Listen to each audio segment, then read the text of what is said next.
Trey Hendrickson made a surprise appearance for the Cincinnati Bengals offseason program, but it wasn't to practice. It was to air it out. Let's get into it.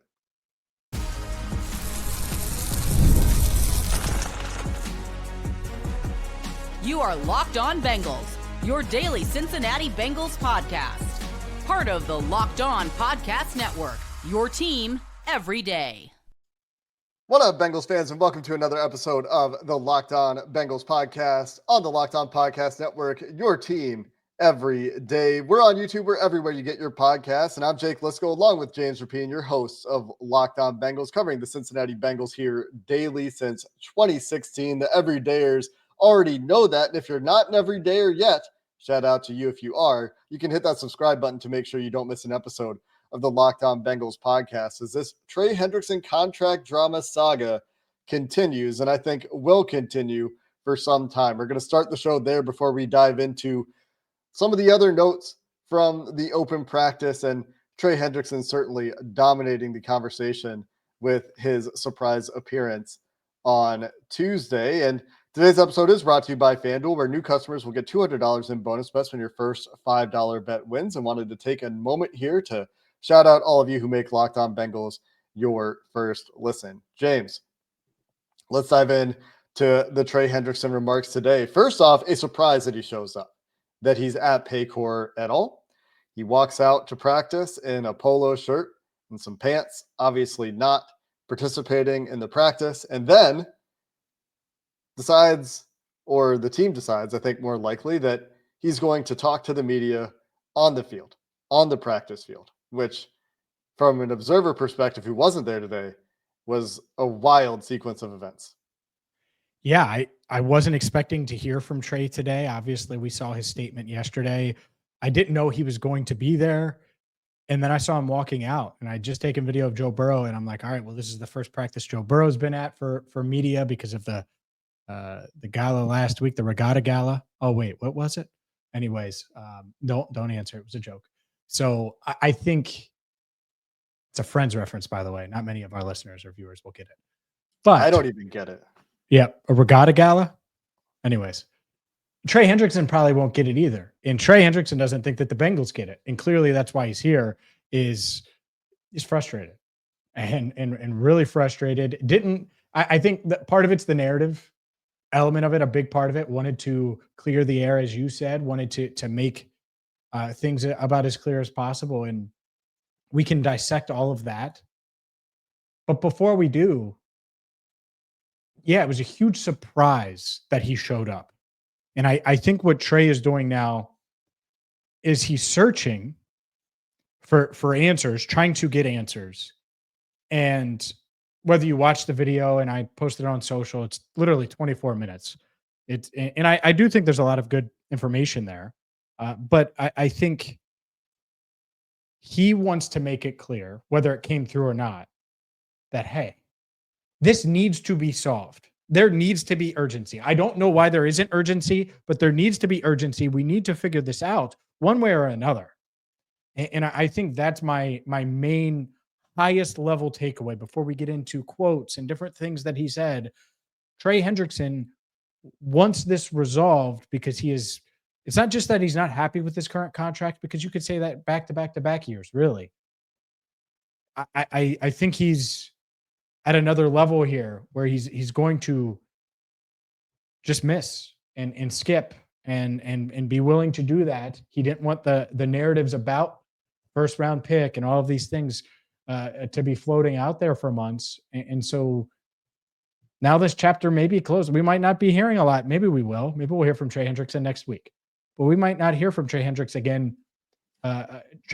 again until something is done. And I think that's what's interesting now is, do the Bengals give a damn? What's their plan? But I think Trey is really got some urgency here to get something done at some point, whether it's a trade or a signing. Looking for communication, right? And what could that communication be other than a contract offer or openness to negotiations, where from the Bengals' perspective, perhaps they feel they've made their last and best. Maybe not. Maybe there's room there. Maybe they can still talk it out. Maybe it's a tactic. Maybe they want him to feel that urgency and that pressure and feel impatient And he said himself that he's trying to work on his patience. Sorry, you wanted to jump in there, I think. Yeah, I just don't think they've even said, hey, this is our last and best from a communication standpoint. Like, I'm sure that, they've made him an offer at one point this offseason. But I don't think that came with, all right, well, this is final offer, take it or leave it type scenario. Just throwing that out there. I don't know, but it's certainly possible that they haven't, but perhaps their actions are telling you that it's very likely the last and best. Maybe not. Maybe it's not very likely that it's last and best. Maybe they are waiting and will come back with some other offer. But to your point, Trey Hendrickson would like this to be done sooner than later. He is taking it aggressively to the media to try to light a fire under the team, to try to inspire action in a way that I don't think there are any other public negotiations in the NFL that are at this degree of public negotiating at this point, where I think that speaks to Trey's position and what he's trying to get from the team, and the team's position, which is not really engaging with Trey Hendrickson in a meaningful way, or a way that feels to the player to be a meaningful way. And Trey talked a lot about this. And I do encourage you, I will take this moment to encourage you to go watch the full video, because I think we're going to talk about it here, and you're going to see tons of quotes on social media if you're on social media. And I saw all the quotes on social media as it was happening. And then I went and watched the video myself personally, and I came away with different thoughts than I had when I had just read the quotes. So when you're listening to us talk about it and trying to distill it into the big takeaways for you, you might want to go just check it out yourself, because you might come away with a little bit more context if you hear it in its completion, independently of hearing us talk about it. And it's on the YouTube channel, Cincinnati Bengals Talk is the easiest way to do that. I think that the other element here, and I think we go back to like January, whenever we started to really look at the offseason and bring it in full focus. Did we think this negotiation was going to be pretty? Like, did anyone think that it would just get done? Like, I think there are a lot of people that wondered about T and Jamar and how long that would go. And it got done early enough that it was like, oh, well, surely they'll just get Trey done now. And I just think this was inevitable. It was inevitable because the Bengals are always late to the game. It's why Jamar didn't get paid last year, which impacts this year. It's why T, I don't think they were planning on paying T 8 months ago. I'm not sure anyone would admit that, but I think that's pretty fair. And so they do that, and then it's like, oh, well, yeah, Trey, we'll revisit it if you produce well, and we can get more into that. But I don't think there are many scenarios, especially after the defensive end market had shifted this offseason, and it's gone bananas compared to where it was just a few months ago. I think from a Bengals perspective, right? Other teams probably wouldn't flinch at paying Trey or signing to the contract that he's looking for from a year's perspective. But the Bengals clearly are. And are they willing to get closer? And I think maybe that's where we go next is, how does this end up? Where does it end up? Because it's messy now. And does it get messier before it gets cleaned up and you have Trey Hendrickson on the field? I wonder. So we'll dive into more Trey talk coming up next. FanDuel makes it easy to stay in the game before tip-off and live. With player props, performance trends, same game parlays, fans have more ways than ever to play smart and win big. And I got to be honest, I was certainly hoping that Steph Curry and the Warriors were going to get it done. Steph Curry's out. The Warriors are stinking up the joint, and that's not going to happen. Anthony Edwards is a lot of fun, though. So whether you think that the Minnesota Timberwolves are going to continue their run after making it to back-to-back, I assume back-to-back Western Conference Finals, or maybe you're looking at one of these other teams, Oklahoma City. Maybe you think that the Knicks have just captured the Big Apple, and not just the Big Apple, but the NBA, and are going to win it all. FanDuel is the place to get in on all of the action, from live betting to player props to same game parlays. You can do those same game parlays live during the game, all in one place, FanDuel.com. And right now is the perfect time to sign up because you can head to FanDuel.com, place your first $5 bet, and you'll get $200 in bonus bets if your bet wins. That's it, $5. When you have that winning $5 bet, if it wins, like I said, you get $200 in bonus bets at FanDuel.com. Make every moment more with FanDuel, official sports betting partner of the NBA. You're ready to talk about where this ends up. I want to talk a little bit about how we got here. One of the interesting things about Trey's comments to me was that we learned a little bit that we've been speculating about, that we've had some inkling about, but weren't exactly sure what precisely went down. And we still don't know exactly. We're getting one perspective here. We're getting the player's perspective here, but I think Trey was pretty clear on these notes. And so we have a couple of things to talk about when we talk about how we got here in the second kicking of the hornet's nest in 2 days from Trey Hendrickson that I think was somewhat spontaneous. But first, there's this comment about it being provoked and it coming about, it being the statement to Adam Schefter, the subsequent trip to Cincinnati to meet with local media, by a text from Zach Taylor informing and or threatening perhaps Trey Hendrickson with fines if he didn't show up for mandatory minicamp. Yep. So there's that bit of it. There's the promises made that I want to talk about, and he elaborated on that a little bit. And there's the difference in the quote unquote short-term offer the Bengals have been strongly pushing. And that's what Trey said, more or less, versus the long-term deal with guarantees that Trey wants. And those are three things that I thought were some of the interesting notes. In addition to the strong statement that Trey is saying today, he will not play on his current deal, which I think this is the first time he said directly. All right. Yeah. I don't think he will. I think that's a very real thing. Does he have to play at some point? Will he play so his contract tolls? Does he just sit completely, not let it toll, and sit there on the Bengals cap and just sit there and just sit there and sit there? I wonder. He doesn't need his contract to toll to get to free agents. Like, his goal is to get paid. So I think that element is interesting. But as far as, man, there's so many layers to it. But I do think that the Zach stuff is interesting because, one, why does Zach need to be the one? And I'm sure he was told to do it. And maybe he felt like he needed to. We're only getting one side here. Zach needs to be the one that says, hey, Trey, you're getting fined. Zach's the coach. So that's dumb. That's BS. I'll call that out right now. It's just stupid. Someone in the front office needs to handle that and be the one to send that text. I agree. And so let's start there. Because it just puts Zach in a really crappy situation. And he put in plenty of crappy situations with this job, and he's paid for it, which is great. But, like, you don't need to be the middleman all the time between the front office and the players. And if that's what they think part of being a head coach is, yeah, at times. But it was, to me, you want to lean on him because he has a good relationship with the players.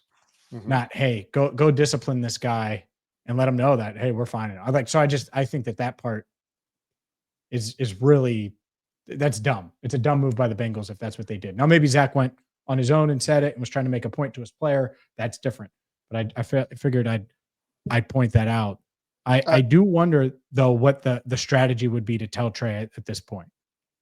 I wonder. Well, not I wonder. I also thought it was interesting because at first I was like, why would Trey be mad that he's being told he's going to be fined for a thing that could be a heads up? Like, hey, Trey, just letting you know, you might get fined for this, or we might end up fining you if you're not here for minicamp. Is it a heads up or is it a threat? Is it that simple?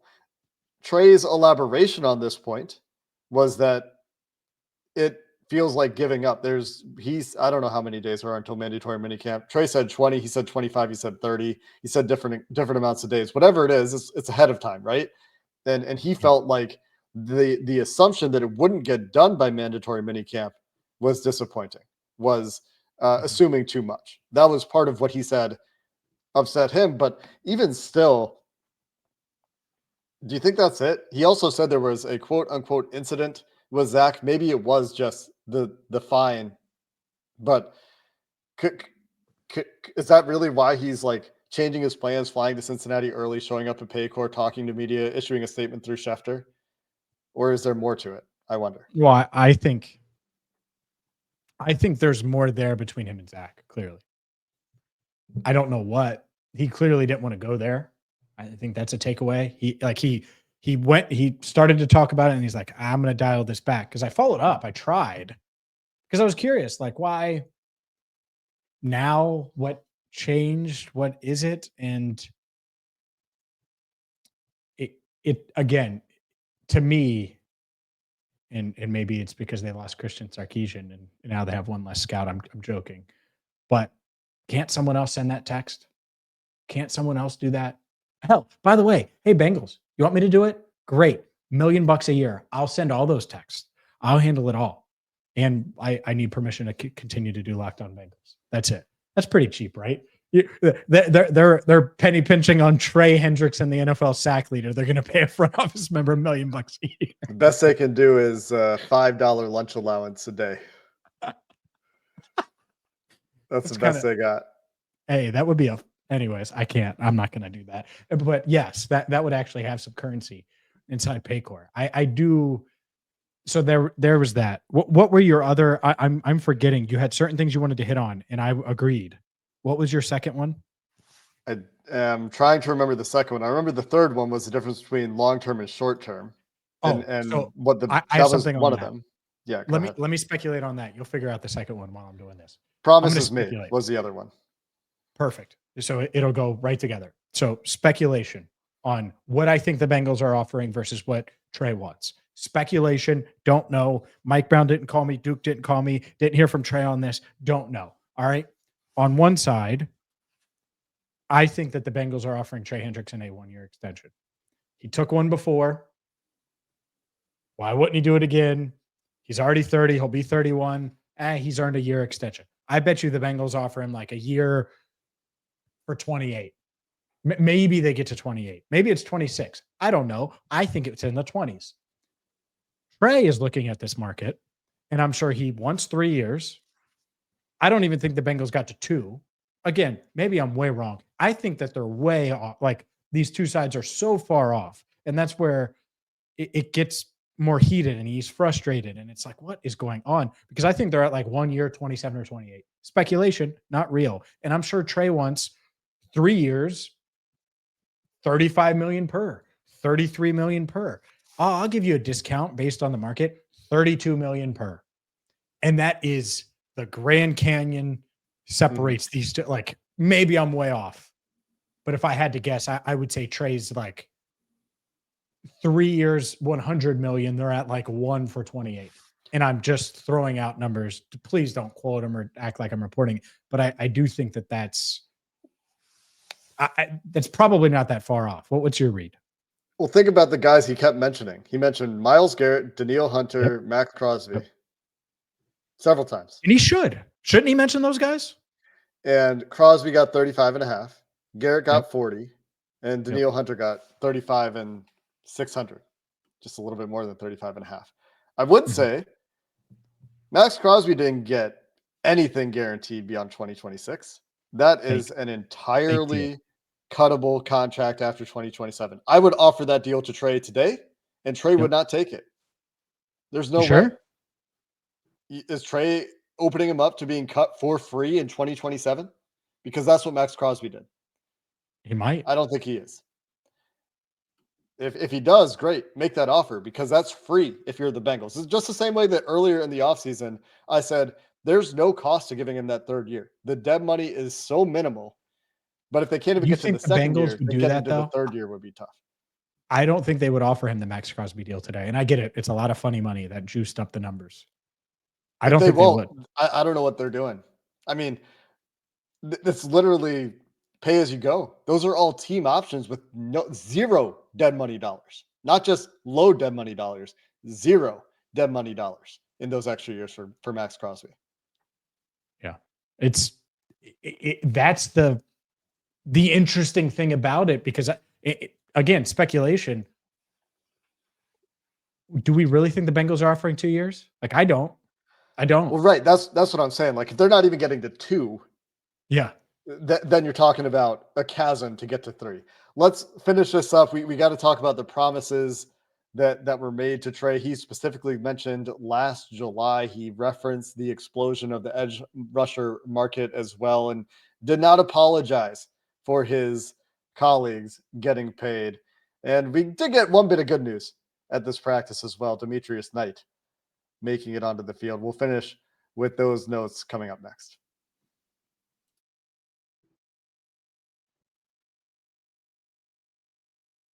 The promise part of it. So 2 things. One, Trey did say the first round pick element. I just want to get this out of the way before, and then we'll get to the promise that they never promised the Bengals that they would get a first round pick, that it was about exploring, and the Bengals wanted a first round pick, exploring his value. And so, yeah, of course. Yeah, we'll try to get you a first round pick. I get that logic. I do. Makes sense. It always seemed weird.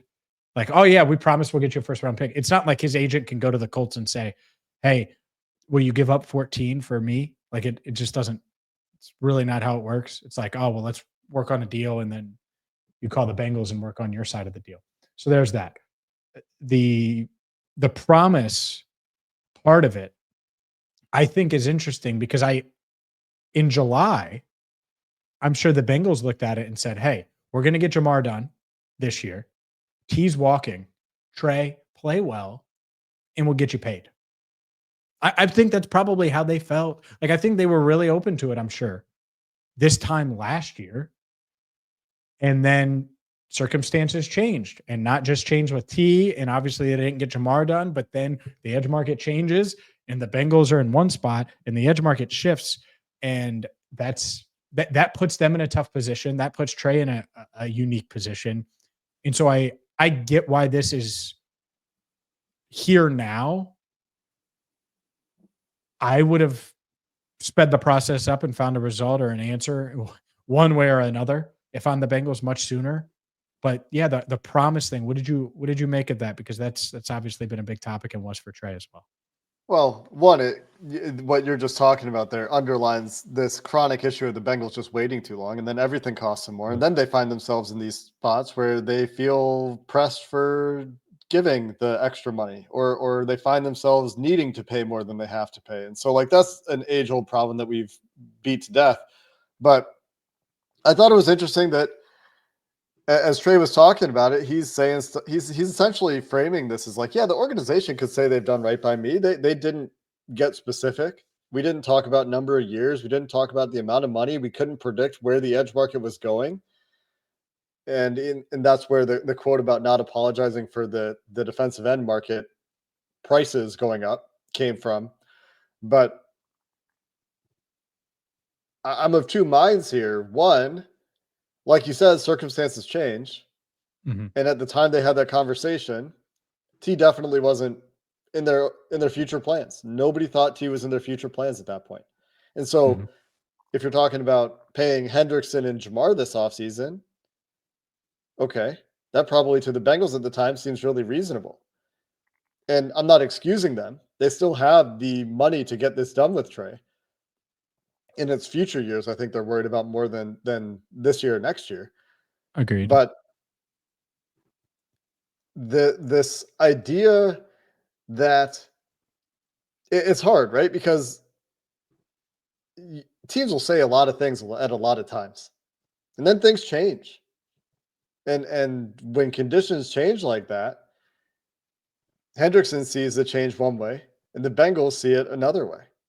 And now you get to this spot now where you have this chasm. So while there was this conversation last year, how much stock can you put in a conversation last year where so much can change? And that's something that I think Trey has even alluded to a couple of times here, where he's talking about, I don't want to talk about what I'm going to do in the future because circumstances can change. Yeah, it's just a complicated situation, I think. It changes, but honestly, and we're going to have more time to discuss all of it, honestly. I mean, it's not unfortunately for those of you sick. Well, and there's more. Like, there's so many layers. Like, we're not going to get to it all. Like, there's like 4 different topics in my head right now that about Trey or the organization. But just have a plan and you get the plan moving. I think that's Like if Trey was in Buffalo right now or Atlanta or wherever, he'd be fine. Or if he had signed a deal here, he'd be ecstatic and he'd be on the field. And to me, it's like, all right, well, if your plan is to play it out and like that's what you're going to make him do, then just tell him that. Because he has 2 months to prepare mentally for that. If your plan was to trade him or you consider trading him, then really consider trading him. Don't just give him this like weird permission thing where a trade really never got close because that asking price was clearly way too high. And like it never felt like a trade was even remotely imminent. And if you plan to pay him, then just pay him. And if you're offering a 1-year deal, well, that's not realistic either, I don't think. And I don't think he will take that. I probably wouldn't take that. And so that's what's weird here is it's like, I don't really care at this point, but pick a lane. And obviously the lane that makes them the best in 2025 is having Trey on the team. From a cap perspective, plenty of ways. They can add to Trey's dollars this year and add a 2 years onto his deal. And by the way, I do think a 2-year extension would get it done. I don't think Trey's going to tell them to pound sand if the money was close and there's 1 year less, or he would go the other way. If it's 1 extra year and the money is less than he wants, well, maybe he's willing to compromise if the guarantees are a little higher. Like I think he'll blink in one of these areas because he wants to get paid. I'm not sure he's going to blink in all of the areas and just want to sit there and play out the year. But by the way, if that's what you want him to do, just tell him. Just tell him now so he can wrap his head around it. And if he throws a fit, he throws a fit. But I'd rather it happen now than him throwing a fit in August. Like, which one's better? I think in May, it's much better.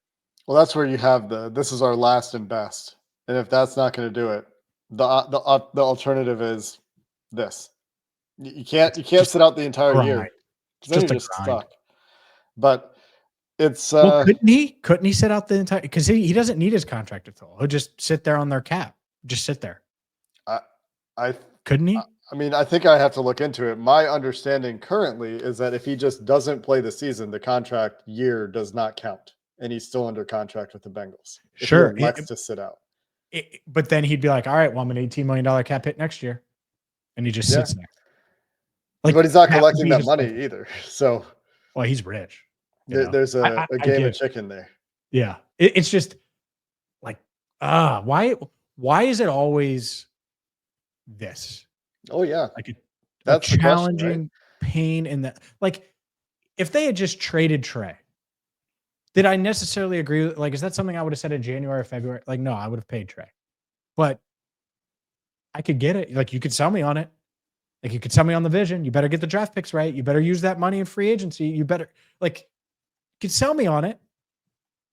If you said, all right, well, we just don't really want to pay Trey. Then have a different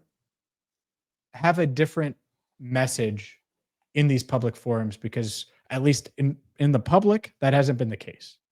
That they've said they want to keep Trey and they want to give him a raise and all of those things. Does that mean just 1 year? Well, that's silly. We know that's not going to get it done. So I think that's where I'm at. The saga continues. I think my primary advice to the Bengals would be to be a little bit more forward thinking. And I've been asking them to do this all off season, but like we talked about with the Max Crosby deal, that's free to cut if he's not playing. And again, I don't think Trey would take the Max Crosby deal, but for the Bengals to get to the Max Crosby deal, that involves guaranteeing $30 million next year. That involves guaranteeing next year's deal. And the Bengals have such an issue with future guarantees that that's probably a non-starter. And Max Crosby has 2026 guaranteed and nothing after that. Literally nothing. I think he would do it. I think Trey would do that. If you bumped up his guarantees this year, like bumped up his salary this year, and then he had guaranteed money, 30 million guaranteed or whatever the Max Crosby deal is in 2020. And then you could point to it. It was good for Max Crosby. Yeah.